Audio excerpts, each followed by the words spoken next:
Sometimes we want to compare the person we love to the most beautiful thing on earth in order to express our deepest love and admiration for that person.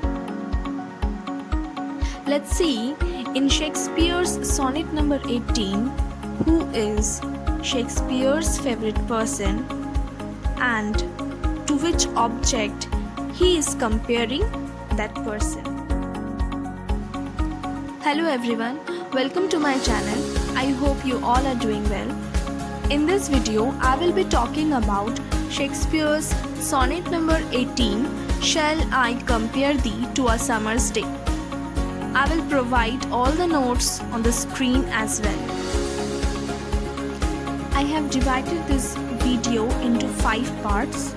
Part 1 about the poet, Part 2 what is sonnet, Part 3 important figure of speech used in this poem, Part 4 introduction to the poem and summary, Part 5 explanation and short analysis. Listen to the audio class very attentively.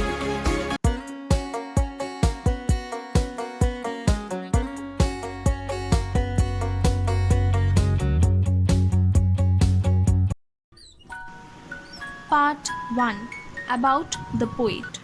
William Shakespeare, known as Bard of Avon, was a renowned poet, playwright, as well as an actor, who was born in Stratford-upon-Avon in 1564.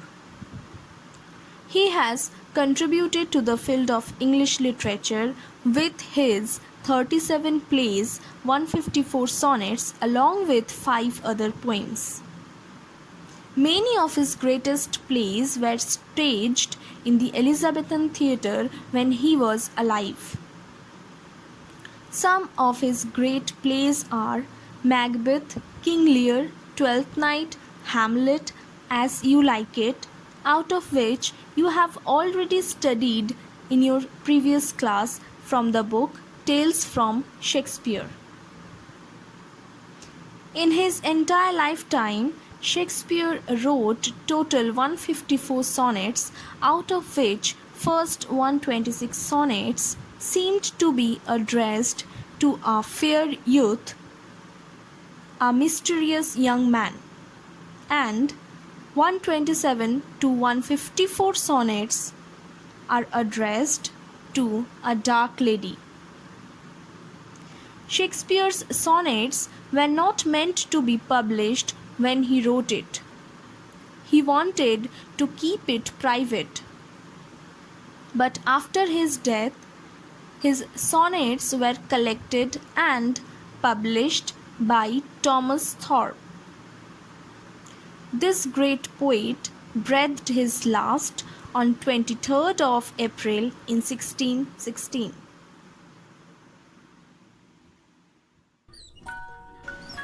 Part 2. What is sonnet? A sonnet is a poem which consists of 14 lines. A sonnet is written in a particular form maintaining a regular rhyme scheme. Some famous poets who have contributed their sonnets in the field of English literature are Petrarch, Philip Sidney, Edmund Spenser, William Shakespeare. Shakespeare's sonnet is divided into 3 quatrains, each quatrain containing 4 lines, and a couplet, the last pair of lines. Shakespearean sonnets maintain the rhyme scheme of A B A B, C D C D, E F E F, G G. This question is often asked in MCQs. Part 3. Important figure of speech. Figure of speech is a literary device which is used in the writing for the deviation from the plain and ordinary way of speaking for the sake of greater effect. A number of figure of speech is used in this sonnet like metaphor, hyperbole, personification, interrogation, alliteration, periphrasis, etc. Metaphor. In metaphor, an implied comparison is made between two different things or ideas. Implied means that is not expressed clearly. For example, in sonnet number 18, poet's friend is compared to a summer's day. Personification. In a personification, a non-living object, nature, or an abstract idea is given living attributes or human qualities. For example, in sonnet number 18, the verb brag, that means boast or pride, is attached to the word death. Part 4. Introduction to the poem. Shakespeare's sonnet number 18 is assumed to be dedicated to a mysterious young man who is probably Mr. W.H., Mr. William Herbert, the 3rd Earl of Pembroke. Themes explored in Shakespeare's sonnet number 18 are immortalization of the beauty of the fair youth, the ravages of time, brevity of love and beauty, etc. In sonnet number 18, Shakespeare has compared his friend to a summer's day. Unlike us, Shakespeare belonged to the Western country, where he would spend most of his time in winter.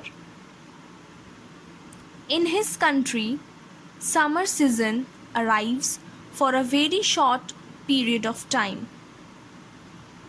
People in Western countries love to enjoy this season with no bound. They consider summer days as the best time of the year.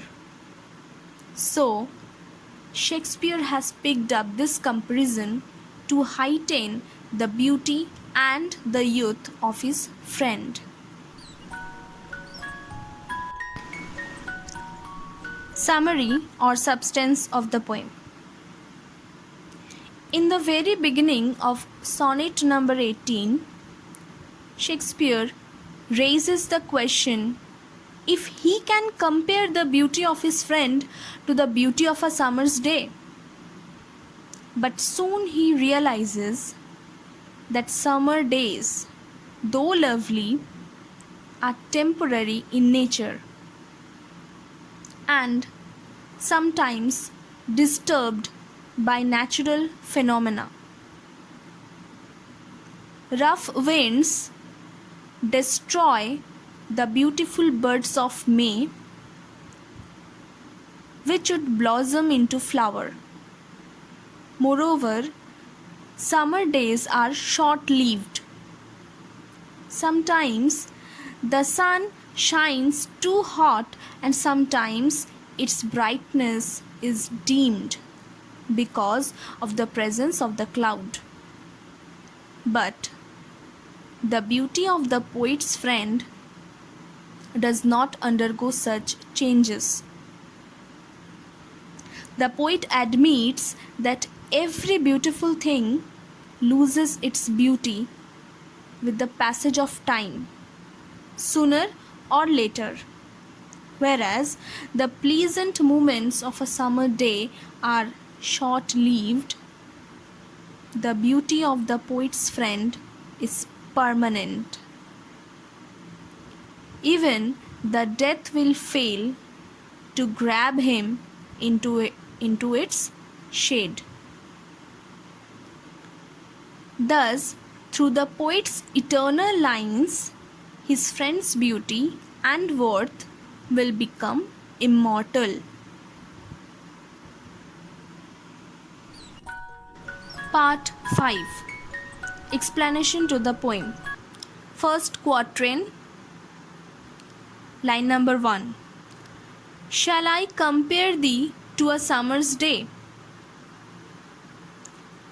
The poem begins with an interrogation. The word thee, T-H-E-E, thee means you.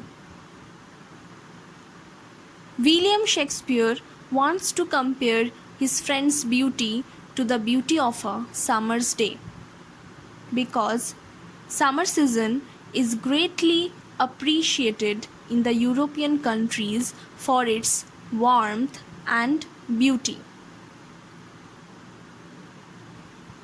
Line number 2.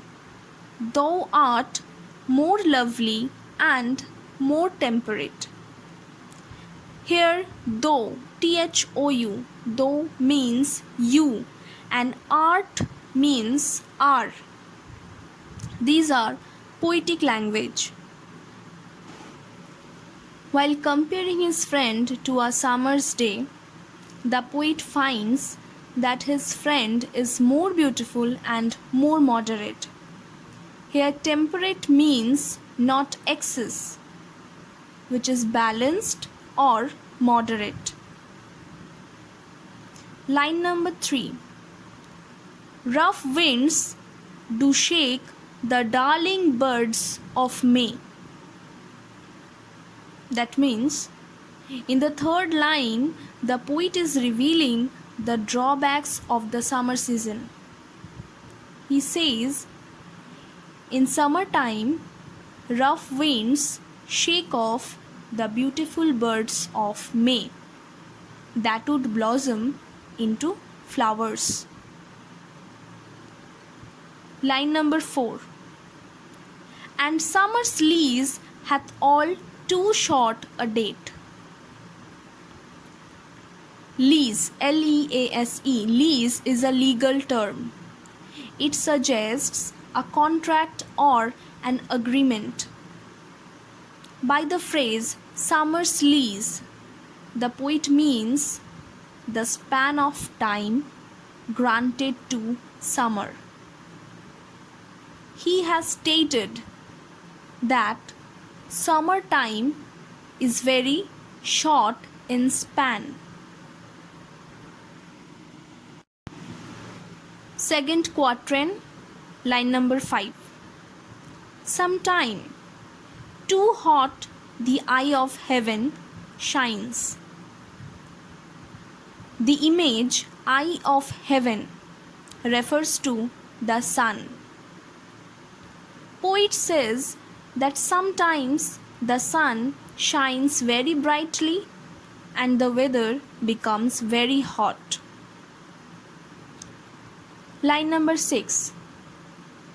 And often is his gold complexion deemed.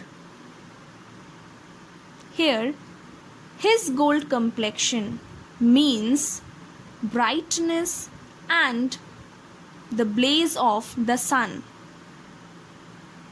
The poet states that the brightness of the sun is bedimmed when the sun is hidden by the presence of the clouds.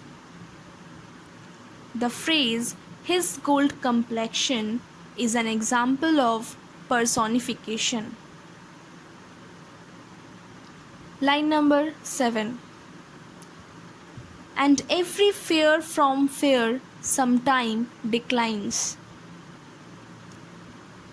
Here the poet admits that everything on earth, no matter how beautiful it is, loses its beauty with the passage of time. Line number 8. By chance or nature's changing course untrimmed. Here, nature's changing course means nature's law of transformation. The word untrimmed means unchanged. Here, the poet suggests that every person or object has to lose its beauty either by misfortune or because of the unchanged law of nature.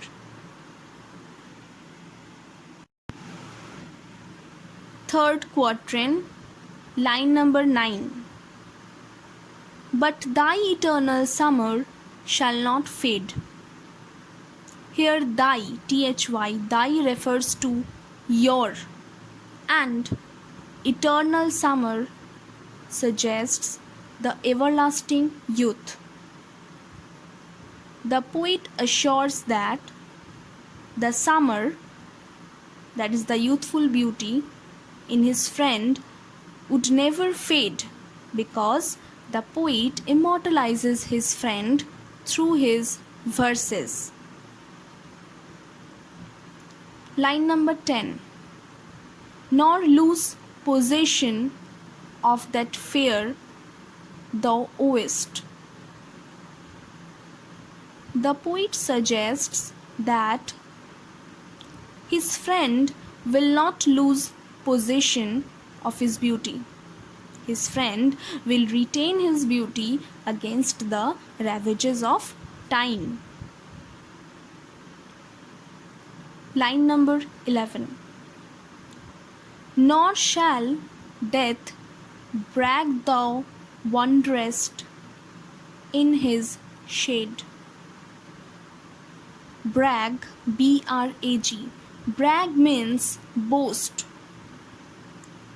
The poet confirms that even death cannot boast by making his friend walk into its shadow. Thus, the poet immortalizes his friend's beauty through his verse. Line number 12. When in eternal lines to time thou growest. Eternal lines mean the immortal verses of the poet. The worthiness of the poet's friend will increase with time as the poet has immortalized his friend's beauty through his verse.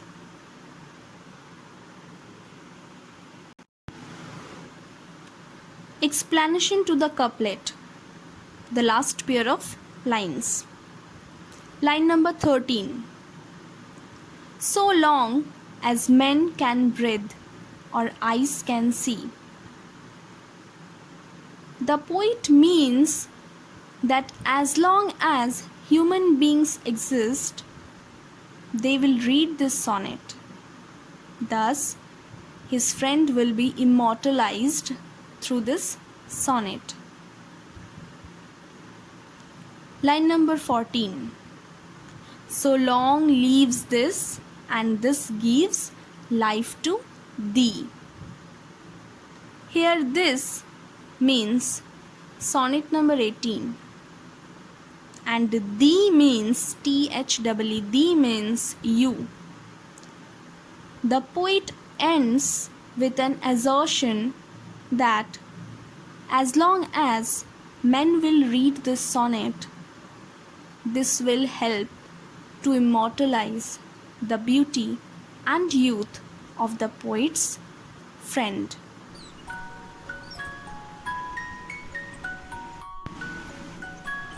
A short analysis. In sonnet number 18, although Shakespeare has compared his friend's beauty and youth to a summer's day, he has rectified himself by saying that unlike summer's day, his friend's beauty has no such blemishes or drawbacks. His friend's beauty is permanent, unlike the days of summer. As he claimed to immortalize his friend's beauty through his verses, he has succeeded in doing that, because even in 21st century we are reading this sonnet and thereby making his friend immortal. So this was all about this audio class. If you found this video helpful, please hit the like button, share this video with your friends, classmates and juniors. Stay at home, stay safe and keep learning.